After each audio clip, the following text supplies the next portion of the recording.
Сіздерден сұраныш, үйге барғанда YouTube'да ашып тұрып, пальмовое масло и его вред деп жазғыла, ошонда сіздер түшүнөсүңөр да біз эмнени сіздерге айтып атканыбызды.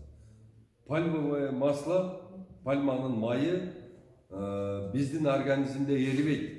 Анын эрүү температурасы 40-тан ашканда анан эрийт экен да. Biz аны болсо балдарыбызга раманы шыбап берип атабыз. Рама именно ошодон жасалат.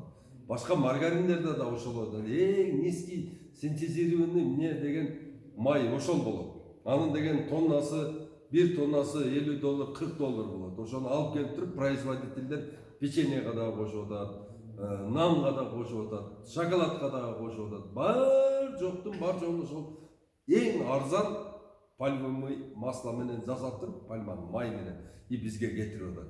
Мына биздин бир карындашыбыз Ошто өзүнүн кичинекей эмеси бар да, печенье бышырган пекарнясы бар. Ошол пекарняга Россиядан өндүрүшүн көтөрөм деп бир эме алып келди. Технолог алып келген экен, ал технолог момундай список берди. Эртеси күнү закупка. Ал жерден болгон эле түшүнгөнүм дейт, мен немени тузду түшүндүм дейт, сахарды түшүнүптүр, анан унду түшүнүптүр. Дрожжду түшүнүптүр. Сүттү түшүндүм дейт. Қалған 8 перечин не мыналар десем, бұл дейт печеньяны дейт 1,5 жыл, 2 жыл мындай құрғап қалудан сақтайды. Бұл химия екен, химический соединение. Бұны рассыпчатый қылады, бұл да химия екен. Мынаны дейт плесенден сақтайды, бұл да химия екен. Моны дейт тышқандар жебейді дейт мынаны печеньяны. Не келсе, ал мышықтың гені қосылған дағы бір еме бар екен. Ошанып тұрып 1,5 жыл сақтайды екен. А биздин печеньяларыбыз, мисалы үчүн өзүбүздүн печеньяларыбыздын срогу 1 ай, 1,5 айда. Себеби дегенде биздики органика. А бул жерде канча компоненттерди кошуп туруп, ошону жасап бизге алып келип Россиядан жиберип атат. Алардын срок хранениясы өтүп кетсе дагы эч нерсе болбойт экен, кайрадан оңдоп жазып туруп эле баары бир сатылат экен да. Магазинчи аны сатпай койбойт экен. Все равно сатат экен. Жылдырып все равно сатат экен дагы. Ошол бизге кандай ушундай зыян берип атат, биз аны туйбай атабыз да, Кыргызстан. Аны билбей атабыз биз. Бизге деген эң акыркы сорттогу продукталарды бизге жиберет экен да, Средняя Азияга. Анан мына Европага жиберген печенье менен ошол эле бир фирма, белгилүү бир фирманы алайлы, Европага жөнөткөндүкү бар таптаза башкача жөнөтөт, бизге жөнөткөндүкү башкача составы. Ошон үчүн туугандар, biz канчалык өзүбүзгө требовательный болсок, ошончо биздин ден соолугубуз болот. Мына магазинге барганда тандоо силерде. Мына карап туруп, өзүбүздүн өндүрүштү колдоо максаты дагы бир болуш керек, анан кийин өзүбүздүн ден соолукту сактоо дагы болуш керек. Мынабы ошол печеньяны биз балдарыбызга алып келип берип жедирдик, анан балдарыбыздын иммунитети түшөт дагы, эмне болот? Кечке грипп боло берет. Кечке кичине эле неме болсо мурдагы ооруй берет. Анан кийин баланын уйкусу неме болот, эс тутуму жоголот, акыры барып туруп нация жоголуп кетет. Ушинтип биз көрүнгөндүн ардемесин жеп атып. Ошон үчүн туугандар 1 литр суу алууда да саясат болуш керек. Мына 1 литр сууну алсак Кыргызстандыкы 50 тыйын бюджетке түшөт. Ошол бюджеттен бул не пенсионерлердин айлыгы, бюджетниктердин айлыгы, мугалимдердин айлыгы, айыл өкмөттө иштегендердин айлыгы. Ошонун бардыгы бизге топтолот. Ошон үчүн силердин бардыгыңыздарды мен чакырып кетемин. Бүгүндөн баштап башка мамлекеттерден такыр эстемесин албаңыздар дагы мына өзүбүздүкүн колдонгону аракет кылыңыздар. Анан будай отургузгула, арпа, жүгөрү, мунсуз болбойт. Бар жок эле бак кылып алсак, биз не продовольственный азык-түлүк коопсуздугу бизде болбой калат. Мына биз өзүбүздүкүн гана жегенде анан кийин биздин бюджет өсөт. Биз качан өзүбүздүкүн алганда анан кийин бизге ошол саясаты келет. Өзүңүздөр көрүп атасыздар, мына коңшу Өзбекстан мамлекети башка жактан продукт алдырбайт экен. Бардыгын өзү чыгарат экен да. Бардыгын өзү чыгарат экен. Азыр даже мына Ошту алардын мына сок, пок немелери бардыгы бизди каптап кетти. Кече эмеге кирсем, нарында барсам, ошолордун Өзбекстандын Пинко деп дагы бир Дония деген бир немеси бар. О жерге келип калыптыр олордун соктору. А бизде төгүл чачыл бар жок жатат. Болгондо аны эмне кичикке оборудование кылып ошону куюп туруп, ошого айыл өкмөт уруксат берип, жооп берип туруп, жоопкерчиликти алышты үйрөнүшүбүз керек да. Мына биздин мамлекет, биздин Ошол Кыргызстандагы өндүрүүчүлөргө эмнени бериш керек? Рухсатты бериш керек. Болгону бир паспорт болуш керек. Медицинский книжкасы болуш керек. Анан кийин бир патент алыш керек да ошол киши өндүрүш кыла бериш керек. Мына ушундай жеңилдик бергенде анан биздин өндүрүш өсөт. Анан кийин барып эле бирдеме чыгарам десең, вареньяны барып туруп ошондой барып туруп мындай кылам десең, толгон токой справкаларды сурайт, эч ким кылгысы келбейт. Ошого эң жөнөкөйлөтүрүш керек да. Мына өзүбүздүн кайнаткан вареньяны 30, 40, 50, 100 жылдан бери жеп атабыз, эч ким өлө элек тура. Вареньядан өлгөн киши деген чанда кездешет да. Ошону мына товар кылып бергени бизге рухсат бериш керек. Качан биз ар бирибиз предприниматель болобуз, Түркиядагыдай. Туркияда бир дагы киши жөн жүрбөйт экен да. Же окутат экен, же окуйт экен, же иштейт экен да. Ошол 3 принцип менен жашайт экен да. Же окуймун дейт экен, же үйрөтөмүн дейт экен, же болбосо өзүм жасайм дейт экен да. А бизде ошондой принцип жок болуп атат. Биздин баардыгыбызды мына Кытайдын продукттарына неме кылып койду, баары зависимый кылып койду. Россиядан келгендерге, Украина, Белоруссия ошентип отуруп биз өзүбүздүн өндүрүштү жоготуп койдук да. Ошого айыл өзгөрмөй сайын, о төбөлөр өзгөрбөйт. Айылдан башталыш керек да. Айылдан айтыш керек, магазинге айтып, "Ой, анан кетейин, биз сенин окатыңы ушунча жылдан бери алып жүрөбүз. Бүгүндөн баштап сенен суранычы. Бир гана Кыргызстандын товарын алып кел биздин айылга" деп. Айылыбыз кичине, көп болсо 100 үйлүү бар. Тиякта ушундай чыгып атыптыр деп, бу жерде аксакалдар ошол магазинчиге айтса, магазинчи барат дагы эмне кылат? Биздин өзүбүздүн өндүрүштүкүн алып келет. Атаныкын алып келет. Бармолдукун алып келет. Натуралдыкын алып келет. Бал шириндикин алып келет. Өзүбүздүн өндүрүштүкүн алып келет да. Анан кийин өзүбүздүн өндүрүштү дагы тыгыздап карап чыгыш керек да. Баардыгы эле ошол Кыргызстандыкы жакшы эмес да. Ошону комиссия коюп бирден өткөзүп туруп анализден, ошого мына одобрено деген печат басып туруп, ошону тынбай эмеден берип туруш керек да. Телевизордон. Мына Барболдун товары аябай жакшы. Мына неменики Атаныкы аябай жакшы. Же болбосо мына макарон чыгарган мындай Чабрестики ойдо сонун. Бар жок безопасный деп чыгарып айтып, баягылардын кошулмасы кантип жасайт, ошолордун баардыгын элге көрсөтүп турса, өзгөрүү болот эле да. Азыр мына айтып атам го, мына бир сууда дагы саясат болуш керек да бизде. Качан биз өзүбүздүкүн алып баштаганда, анан өзгөрүү болот да. Мына ошон үчүн туугандар, биз өзүбүздү жашылча жемиш менен камсыз кыла албайт экенбиз. Отургузгандан эч качан талбаңыздар. Бир эле ушу коштабыз Кытайдан 60 миллион долларлык мөмө жемиш алып жейт экенбиз биз. Мына 60 миллион долларлык. Соседибизде. Ушул Кытайда. А Өзбекстандан ченелбей кирет. Тажикстандан вообще ченелбей контрабанда менен канча кирип атат. Баягы жеп аткан жүзүмдөрдүн баардыгы Тажикстан келет. Хурмалар Тажикстандан келет да. Ошолордун баардыгын жасап аткан бизге окшогон эле адамдар да. Бизге окшогон эле кишилер. Ошон үчүн туугандар, силер ысык көл, бизди бүлдүркөн, карагат, абрикос, ошон менен камсыз кылгыла, биз силерди коон, дарбыз, хурма, жүзүм менен ош силерди камсыз кылсын. Ошо ич ара содалашып, ич ара эле кыла бере турган болсок, ошол тыйындардын баардыгы өзүбүздө калат. Ошонун саясатын жүргүзгөнүнө биздин ошол бийлик ушуга аракет кылыш керек. Качандыр биз өзүбүздүкүн деген принципке өткөндөн кийин, анан кийин бизде өзгөрүү болот. Тапканың талас, жыйганың жылас болуп эле күндүк эле келип эле продуктаны алып эле, анын тыйыны болсо Россияга кетип эле Россиянын өндүрүшү өсүп атат. Украинаны өсүп атат, өзбектерди өсүп атат, тажиктерди өсүп атат. А Кыргызстан болсо постоянно лужада отурабыз да. Ошон үчүн туугандар, өзүбүздүкү деген принципке өтпөсөк болбой калды. Ошол эми. Бизде азыр эми бираз зылтагы өндүргөн продукциялар боюнча маалымат берип кетет. Туугандар, биз ошол өндүргөн продукциялар тууралуу кыскача айтып кетейин. Эми азыр органика жөнүндө, химикаттар жөнүндө көп эле сөздөр болуп атпайбы? Бул жөнүндө дагы тынбай кечке айта берсек болуп атат. Азыр бүткүл дүйнө жүзү химикаттардан аз бололу, органикага өтөлү, экологиялык таза продукцияларды өндүрүп ошолорду колдонолу деп атпайбы? Себеби деген баарыбыз билебиз, ар кандай оорулардын түрүгө, мына биз бала чакта сахар менен балдар ооручу эле. давление деген орчу эле.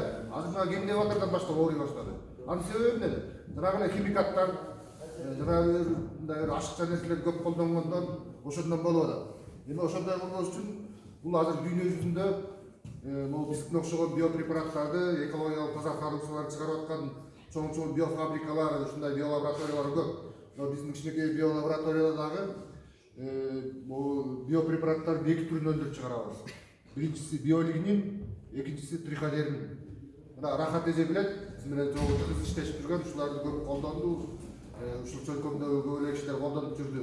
Ушул жерлерге бул актылыгыңыздар, болчуктардын баарына ушундай семинарларды уюштуруп өтүп жүрдүк. Бирок аз-аздан киши катышып көпчүлүгү билбей калып атат да. Силерге үчүн маалымат үчүн айтып коюшубуз керек.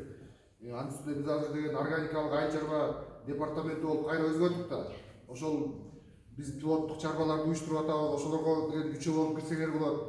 Мына өтпөй аткан жанагы нормадан ашып кеткен, нитраттар ашып кеткен картошкаларды ошол биздин чарба менен өткөрүп биздин ушулар препараттарды колдонсоңор, ошолорду өткөрүшүңөр, сатышыңар экономиканы көтөргөнгө мындай оңоюраак, жеңилирээк болот деген сөз да. Биз мына Борекинин биолигнин препараты козгарындар негизинде жазылган. Мына козгарын деген силер нан жасап атпайсыңар, дрож. Дрож дегенде бул козгарын. Ошол козгарындардын дрождордун башкача түрү. Эксофиаланигрум деген кара козгарындарда муну Иркутскийдин окумуштуулары чыгарган. Ошонун негизинде жасалган препарат. Биз ошонун энелик клеткаларын, мондай энелик клеткаларын алып келип туруп, кыш бою сактап, улам жаңыртып, көбөйтүп, кошчу нерселердин баарын кошуп туруп, лабораторияда жасайбыз. Анан ушуну деген элдерге сунуштап сатабыз. Мунун 1 литринин баасы 30 эле сом, 29 сом 87 тыйын өкмөт коюп берген баа, андан 1 тыйын ашык сатпайбыз. Муну мен өсүмдүк дегендердин баарына тең колдонсоңор болот. Бул терезеде өсүп турган гүлдөн баштап тыштагы бадыраң, помидор, капуста, алманын көчөтү болобу, карагат болобу, эгин болобу, картошка болобу баарына тең колдонсоңор болот. Ушул экөөнү тең. Себеби бул деген ошолордун өсүшүнө жардам берет, анан чирткичтерден сактайт. Мисалы үчүн жанагы буудайдын кара көсө дегендери бар эмеспи, ошону деген ошолор өрчүтпөй салат, каптап калат да өрчүтпөй салат. Анан түшүндүрүп бул деген ошол өсүмдүктүн иммунитетин жогорулатат. Тек жерде тамыр системалары көрүнүп турбайбы? Эң тамыры күчтүү болуп аткан ошол биздин биологинин колдонулган өсүмдүктөн өсүп чыккан тамыр, мисалы үчүн буудайдыкы же арпаныкы. Эгер тамыр күчтүү болсо деген өсүмдүк эмне болот? Өзүнө керектүү азык заттардын баарын алат. Өзүнө керектүү азык заттардын баарын алгандан кийин ал өсүмдүк күчтүү болот. Иммунитети күчтүү болот. Ошол жерден сабактары белгилери канды көбүрөөк өнүп чыгат.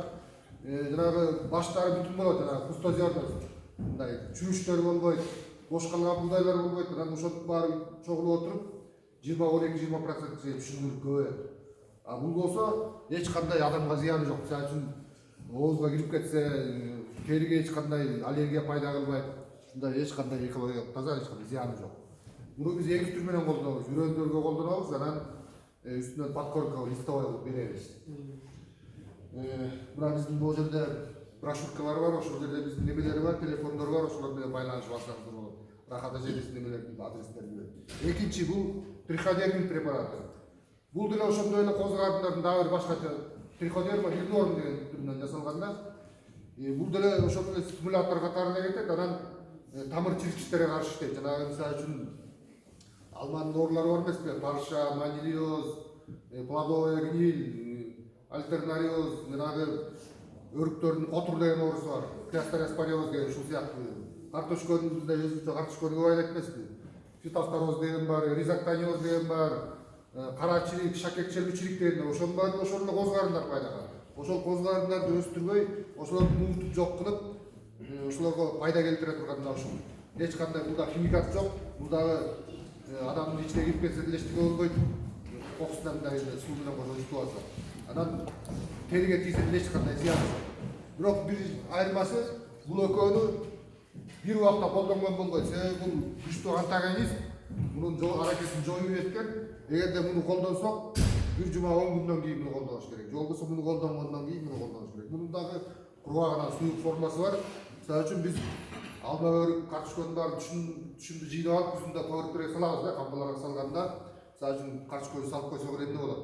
Картошко деген повырктер зараженный, ал жерде илдеттер көп, анан алса жазында алып чыксак эле бир топ чирип калган болот. Ошондой болбош үчүн муну кургак формасын же болбосо муну чаңдатып аэрозол кылып чачып, катмар кылып чачып, поверттерди обработка кылып, анан ошол картошканы обработка кылсак, ошол сакталган пияз болобу, сабиз болобу, картошка болобу 97% таза сакталат. Алмалар да бир ошондой.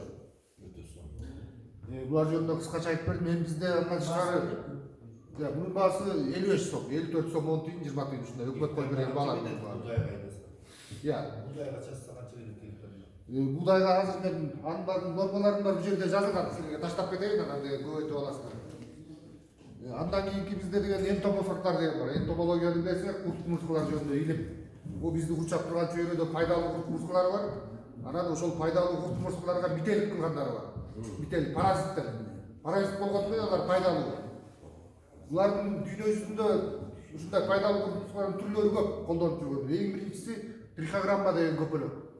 Мына бул жерде сүрөттөн көргөзүп берейин. Трихограмманын 300 формасы бар. Муну өңгөчө өнүккөнлүктөрдү көбүрөөк колдонот. Бизде деген бизнес көлдө бактагы формасы бар. Оштун фабрикасында пактагы колдонуп чаралар бар. Эмеле болсо, Сокулукта, Бишкекте, Чүйдө жашылча жемиштердин зыянкечтерине каршы колдонуучулар бар. Мына бул эки трихограмма көпөлөк деген 0,02 мм өтө майда көпөлөк болот. Булар деген ушул июнь айында учуп чыгышат. Мына булар бактын коңундарында, кычыктарында, кабактарында, эски кабактардын астында болушат. Учуп чыгып, жупташып, анан жумурткасын тууйт. Бир трихограмма 30-40 жумуртканы тууганга жөндөмдүү. Алар өзүнүн тамагын издейт, туучу жерин издейт. Мисалы үчүн бореки жанагы биз алма жегенде плодожорка деген билебиз, алманын курту эмес бактын. Плодожорка. Ошол плодожорка деген көпөлөк. Ошол көпөлөк ар кайсы кычыктарга мондай жумуртканы тууйт. Булар дагы ошондо 30-40 жөндөмдүү тууйт бирөө. Анан ошол жумурткаларды бул трихограмма издеп табат дагы. Ол жерде курсак жагында тешкичи бар. Ийнесине тешип туруп, бияка жумурткасын тууйт, бирди же экини. Мындан чыккан жумуртка бул зыянкечтин ичиндегин баарын жеп коет, тигинин кабыгын алат, бүттү өлдү. Биз эч кандай химикат колдонгон жокпуз. Алмабыз да таза, бак да таза, ден соолук да таза. Эми андан башка алтын көз деген көпөлөгүбүз бар. Алтын көз Мына златоглазка. Карагайлар толтур эмеспи? Азыр ошо чоң карагайлардын кабактарынын астында булар бүрүшүп, мондай жан серек болуп жатышат. Булар жумуртка түрүндө же болбосо курчакча түрүндө кыштабайт. Булар чоң көпөлөк түрүндө кыштап чыгат. Биз ошол жерден барып февраль айынын аягында ушуларды кармап келебиз, лабораторияга алып келебиз. Температурный режим, жанагы режимдерин баарын кырмап, тамагын берип, көбөйтүп, анан элге сунуштайбыз. Анан ошо элге сунуштаганда мунун мондай мына бул алтын көз деген көпөлөк. Личинкасы, мына мондай ого окшош личинкасы бар. Бул личинкасы. Крокодилге окшош личинкалар болот. Аябай сугалак болот, соргоктоо болушат. Ошону деген бадыран, помидор, алма карагаттын арасында биз ошонун жумурткаларын чогултуп карточкаларга чаптай беребиз. Анан ошону коюп койсоңор деген алар бир личинка бир күндө мондай усилица. Бир күндө 2000-3000 жанагы зыянкечтердин жумуртка личинкаларын жеп жок кылган жөндөмдүү. Бул дагы экологиялык жактан таза болот. Эми мындан тышкары бизде Афелинус деген көпөлөк бар. Бизде 90-жылдардын башында Скөл областында кровяная тля деген пайда болду. Тля деген бит, өсүмдүк бити. Ошол өсүмдүк бүтүн 80-90 түрү бар экен. Ошонун бирөө бизде жок болчу, ошол пайда болгон. Кокус мындай жанагы питомниктер менен кокустан кетип калып, Скөлгө тарап кетип, биздин алмаларды курата баштады. Себеби бул ошол өсүмдүктүн бити могу жаш алмалардын кабыктарын соруп алып, куратып таштайт экен. Анан булар өздөрүн коргоп алат экен, ак убак менен курчап алат экен. Анан биз алып келип химикат чачабыз да. Алма заманга чачсак алар өлбөйт. Эмне себеби деген ал тышындагы өзүнүн калкан менен курчап албады. Бакта кебес менен. Ошол сырткы нерсеге тийгенде сырткы нерсе мындай түрүлүп калып дагы ичиндеги курт кычыкка кирип кетип аман калды. Ошентип жогото албайбыз. Эми буну жоготуш үчүн Афелинус деген көпөлөк бар экен да. Бул Афелинус дагы 200 жыл мурун Америкадан табышкан. Жүрүп отуруп бизге чейин келди ошол. Клясы дагы Афелинус дагы келди. Бизде ошондо 90-жылдары биздин лабораториянын кызматкерлери ушу Скөл областынын бир нече агроному барып, Өзбекстан, Наманган, Анжан областтарына барып, монда Афелинус деген көпөлөк бар чыбыктарды кесип келишкен. Кесип келип муну кое беришкен дагы анан ушул кляны жогото баштады. Эми ошол биздин кое берген албактардан биз дагы ошондой жүзүндө жазына заготовка кылып даярдайбыз. Анан ушундай чыбыктарды алып келип элдерге сунуштайбыз. Биздин огородунда албагында кля пайда болсо, мына бизден ушундай чыбыктарды сатып алып 20 сом. Албактарга байлап койсоңор ошол жерде кля жоготот. Биздин көпчүлүк дыйкандарыбыз, багбандарыбыз билбестиктен буларды кыйгыртып жооп алып атышат. Эгерде ушундай суроолор болсо бизге кайрылсаңыздар, биз ошолорго кеп кеңештерибизди беребиз. Биз жөнүндө ушундай этабактарды кыскача ушул суроолор болсо бересиңер. Муну деген силерге баштап кетели, Анан суроолор болсо кайрыласыздар. Азаматқа сөз берели. Азамат дагы бир өзүнүн немесин айтып койсун. Ойлорумду айтып коеюн. Эми бул силер жак ак суу жакты көп эле кыдырып турат. Өзүм Бакамбаевден болом, Азаматка сейитмин. Бул жердин эми погодасы аябай каталыраак го. Биринчиден ушу айылыңардагы көпчүлүк жерде эле буудайдан болобу, картошкадан болобу аябай түшүмдүүлүгүңөр азайып баратат, чынбы? Анын себептери бул которуштуруп айдоонун жоктугунан да. Анан бул Советтер Союзунун убагында жакшы эле түшүм алынчу. Андан кийин жылдан жылга эле азайып, азыр буудайдан 1,5-2 центнерге жетпегендей эле алып калдыңар да. Жакшы алса 2 центнер, атап 1,5. Мунун себеби которуштуруп айдоонун жоктугу. Ал эмнеге? Бул топуракта болгон микроорганизмдердин баарын химикат чачып атып өлтүрүп салдык да. Эмне айдасаң өсүмдүккө керектүү азык элементтердин баарын ошол микроорганизмдер өсүмдүккө жеткиликтүү кылып берет. Менин айтарым ушу силер жакка которуштуруп айдоону сөзсүз киргизгиле да. Атак бир жерге бир эле арпа буудайды айдап алып эле отура бересиңер, ар жерде анын тамактары да жок калат, ага химикаттарды бересиңер, жок болуп калат да. Ошон үчүн көп жылдык чөптөрдү себооборотко сөзсүз кошушуңар керек да. Анан дагы көчөттөр боюнча айтып кетелим. Бул көчөттөрдү көрүп атасыңар, көчөттөр өсүп эле атат. Мурун айдалган көчөттөр, азыркы жаңы алып келген көчөттөр ушу ак суу жакта көбү өлүп кала берет. Ал сапатсыз көчөт алып келгениңерден да базардан барып эле машиненин үстүнө ыргытып коесуңар дагы, ошо боюнча алып келесиңер, ошондон тамыры доо кетип калат дагы, ошондон өлүп калат. Анткени тамырды ороп ным бойдон алып келиш керек. Тамырыңар да кургап калгандан кийин 1000 көчөт болсо дагы ал кайра ордуна келбейт да. Анан үчүнчүсү бул жерде картошка айдоо силерде аябай кардын астында калган учурлар көп болот. Кеч пишкан картошкаларды айдап алып ошонун натыйжасында да мен сунуштайт элем силер жакка эртерээк пишкан картошкаларды айдасаңар батыраак карга калтырбай батыраак казып алат элеңер. Барбы ошондой уруктар? Эрте пишкан уруктар бар, Ривера деген бар, Агата бар. Эгер кимге керек болсо биз өзүбүз да ошо Голландиядан алып келебиз. Кызыккан адамдар болсо Телефонуңузду айтып коесузбу?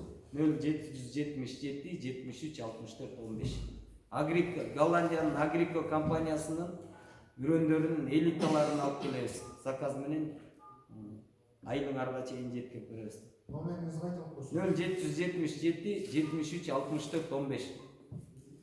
Картошка болот да? Ооба, картошка элитный бизге айдап элек картошкалар. Дагы суроолоруңар болсо айыл чарбасына тиешелик берсеңиздер.